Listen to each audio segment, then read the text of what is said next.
Hello Kenyans, hello Africans. Welcome to episode 2 of this Afforestation, Reforestation program.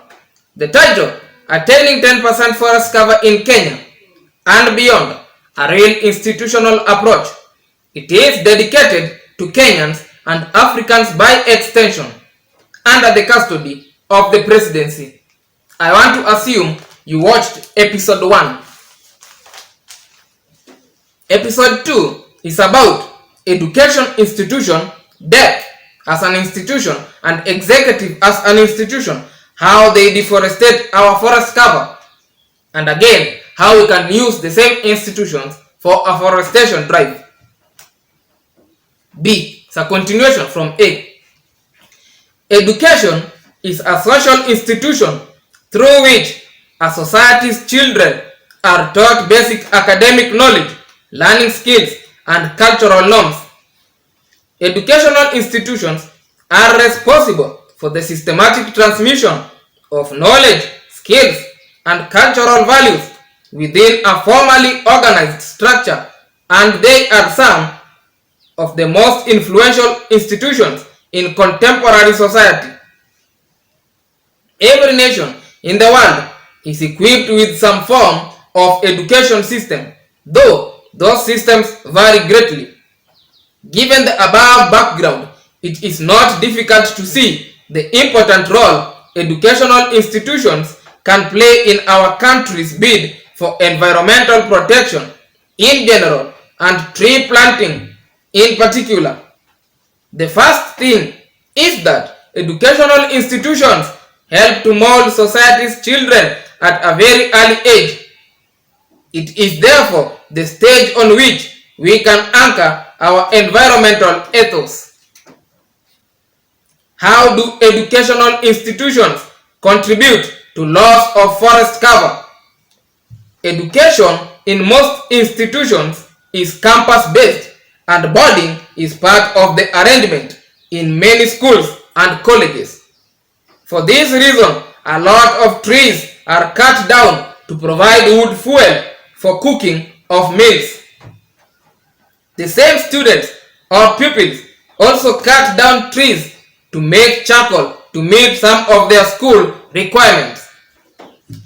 There, however, are several ways in which these same institutions can be used to turn around the fortune of our forests, some of which are A.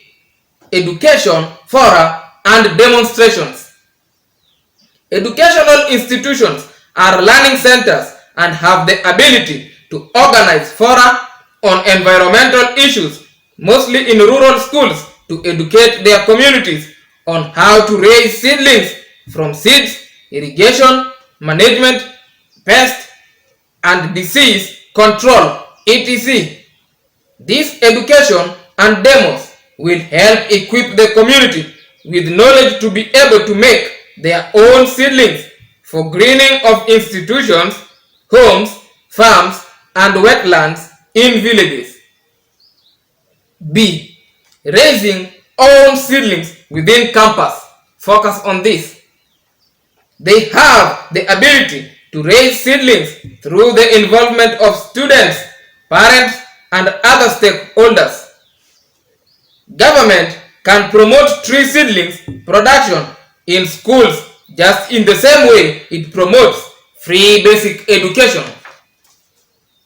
Factors that make learning institutions ideal for raising seedlings include factors that make learning institutions ideal for raising seedlings include Roman 1. Government support. 2. Most institutions are secured. 3. Availability of resource persons in the form of teachers, tutors, or lecturers. Roman 4. Parents and guardians can chip in to support the institutions to hire additional labor if need be. Roman 5. Availability of labor from the school community. 6. Availability of water, as almost all educational institutions are water secured. 7. Availability of soil and manure, as these can be obtained quite readily, especially in rural setups, i.e., students, pupils to carry topsoil and manure from their rural homes to school as raw materials for potting of seedlings to reduce production cost of seedlings. C. Funerals within the institution. Schools as organized systems have schemes for sending off the departed among them, and therein exists an opportunity for them to be roped into the tree planting drive. This can be done by making one of the reasons for which funds, in bracket, a fraction from funeral contribution, are set aside during bereavement for the purchase of seedlings to be planted as the departed is lowered or otherwise interred. Graduation. D. Graduation. Tree planting can be made part of the culture during graduation ceremonies and the extended celebration that follows. Some graduates have a tendency to extend graduation ceremony from school to their parents' home, dubbed homecoming party. This provides a perfect opportunity to green their homes to 10% forest cover in a single pass in rural environment. The graduate only needs to organize with a local seedling vendor to attend the party with seedlings for sale and charge the attendees to purchase seedlings to celebrate the occasion as part of fun, and the rest will be history. Illustrations. Let's suppose that only primary and secondary schools decide to raise seedlings for planting by the school community and the surrounding community. Roman 1. Primary schools. Data show that some 1,179,182 candidates sat for Kenya Certificate of Primary Education (KCPE) in 2021. For simplicity, we shall work with a figure of 1 million. Because of demographic reasons, we assume a similar number will be in class 1 in the same year. Kenya's rural population is 70% of the total population. This means of the 1 million children in a class, 700 are likely to be living in rural Kenya. So, the total pupil population in a rural school is likely to be about 5,600,000. That is, in bracket, 700,000 multiplied by 8 classes in a year. And if we further assume that a pupil in a primary school can raise 20 seedlings in a year, then we have a potential for 100 million seedlings in primary schools every year. The number goes up when we bring in the schools in urban areas, which we also know can have the same practice, albeit to a limited extent. Roman 2. Secondary schools. Some 747,000 students sat the Kenya Certificate of Secondary Education (KCSE) examinations in 2021. Again, for simplicity, we shall use the number 700,000.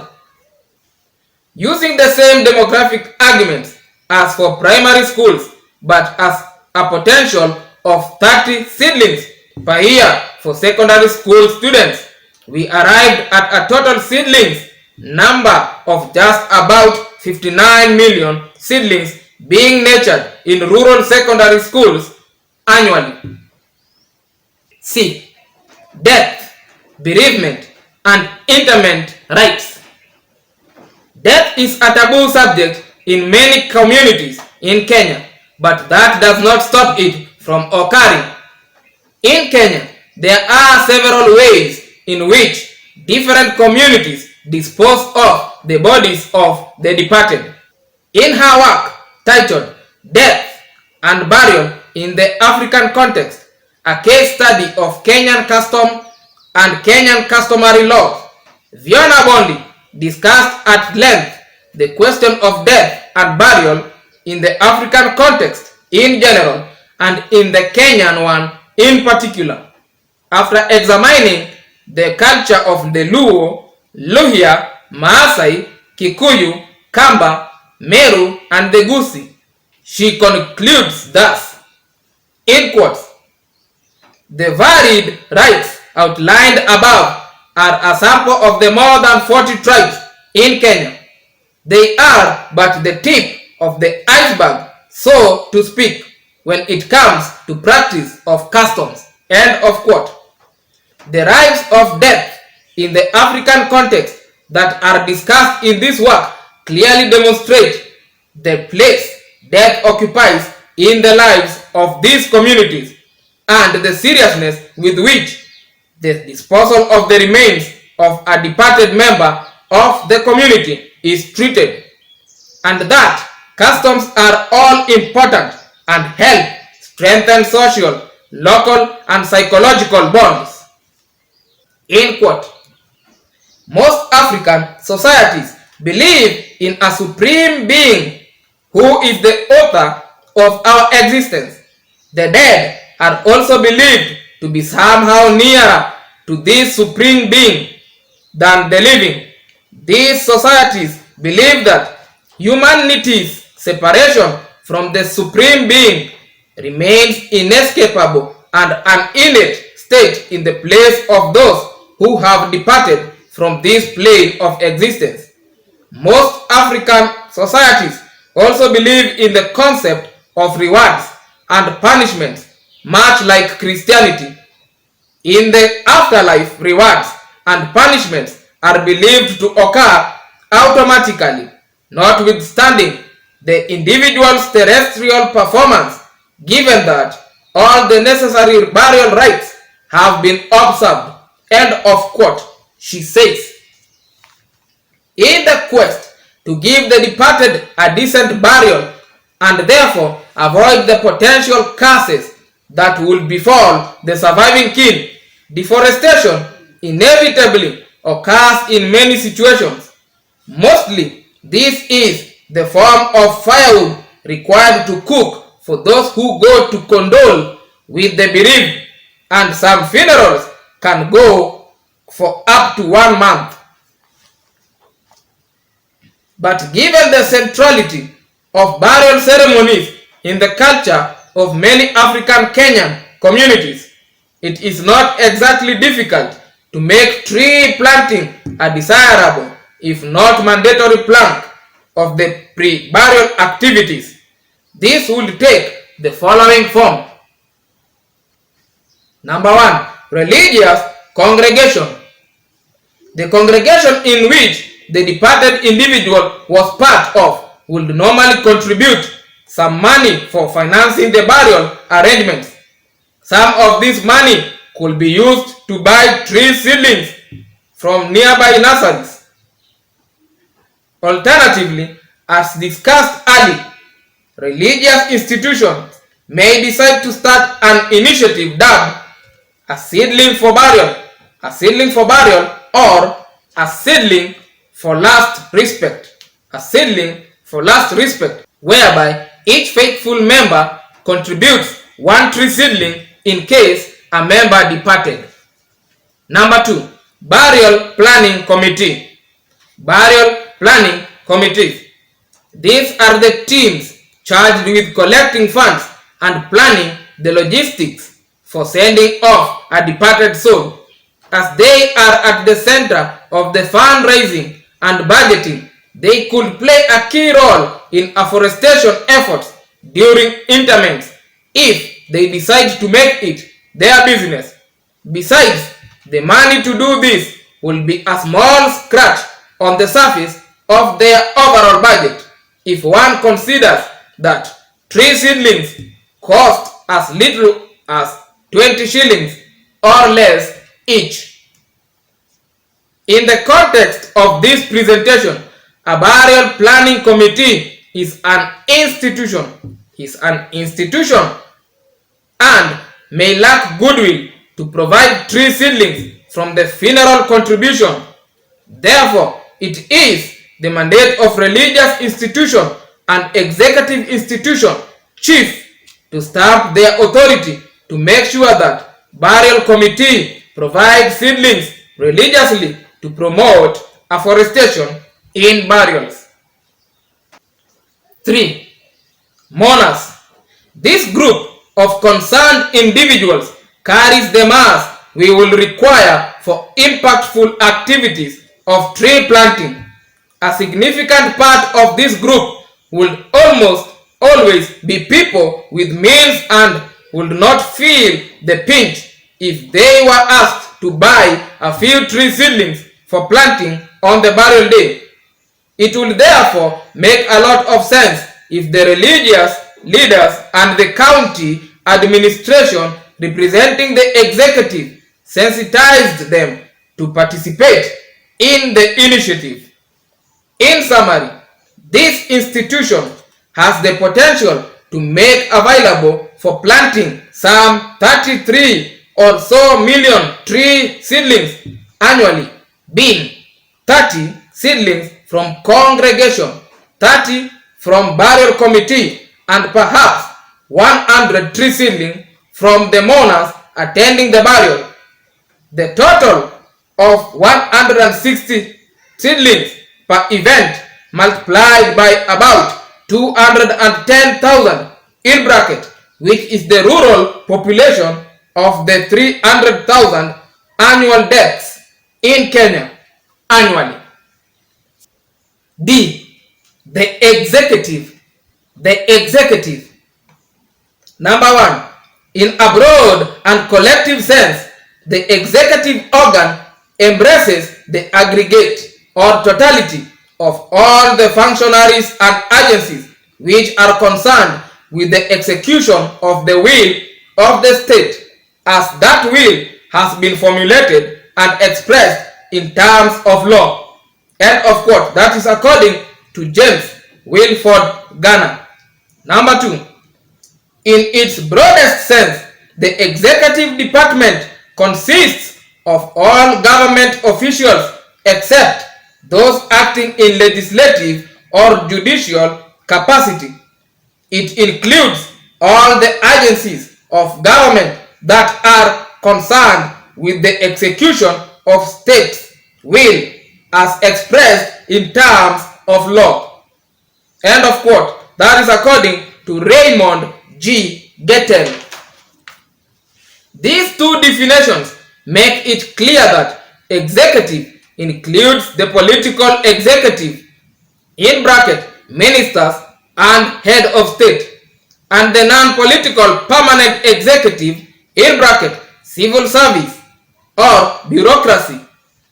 The political executive performs the functions of making policies and ensuring that all the laws are properly enforced by all the departments of the government. The permanent executive, i.e., bureaucracy, civil service, runs the day-to-day administration and works in government departments. It works under the supervision and control of the political executive. The primary function of executive is to enforce laws and to maintain law and order in the state. Whenever a breach of law takes place, it is the responsibility of the executive to plug the breach and bring the offenders to book. Each government department is responsible for the implementation of the laws and policies concerning its work. For maintaining law and order in the state, the executive organizes and maintains the police force. The head of the executive is the president, and he or she is the symbol of unity of the country. His influence runs deep across the country. Our president has in the past given certain directives to be enforced by the department responsible for forests. Since the government through its executive arm already has a roadmap to attaining the objective of 10% forest cover, it should be easy to integrate its interventions into the other three institutions. We believe the President's concern for the environment in general and afforestation could be better addressed if the holder of the office acts directly and indirectly. Number 1. Direct intervention. The President can take the initiative to support existing structures that promote afforestation, such as commercial tree nurseries, to facilitate production of seedlings all across the country. Community-based organizations, CBOs, can play a very important role in this. Number 2. Indirect intervention. The executive arm of government, represented by the President, can greatly influence the other institutions and institutions within institutions we already discussed, namely Roman 1. Religious. 2. Cultural. 3. Marriage or weddings. 4. Intimate rights. 5. Educational institution. The executive has the capacity to reach out to the leadership in each of these sectors and agree on the approaches to take to promote tree planting. His Excellency the President has ability to reach to public and private sector and also groups, e.g. workers union, self-help groups, table banking groups, maendeleo ya wanawake, SACCOs, etc. to influence their contribution towards afforestation program, especially in already existing structures and traditions, that is, weddings and funerals. Therefore, and to appeal to them that any contributed funds towards the ceremonies, a fraction of it must be delivered in kind, that is, tree seedlings. The fact that the tentacles of government reaches the grassroots of our country presents an immense opportunity the President can use to preach, implement, and monitor afforestation programs as long as the will is there. This could be done through the offices of the Presidency that go all the way to the Assistant Chief in the sub-locations and even further down to the Nyumba Kumi. Conclusion. In the course of 1 year, the above mentioned could contribute to the planting of over 500 million tree seedlings. And if this is made a culture, then we will have a sustained reforestation and afforestation program as opposed to one-off event. Postscript. The government of Kenya, 1st November 2021, at the UN Climate Change Conference, in bracket COP26, in Glasgow, Scotland, signed a pledge binding the country to end and reverse deforestation by the year 2030. Let us pass the message. Son of Jomo. You have come to heal the land. You have come to heal the farms from the shackles of hunger, frustrations, and drought. Son of Jomo. Utapapata stakabadhi President Uhuru Kenyatta, son of destiny, time has come. You heal our land from the drought. Son of Jomo. Utapapata stakabadhi President Uhuru Kenyatta, son of destiny, time has come. You heal our land from the drought. Thank you. Look for episode 3.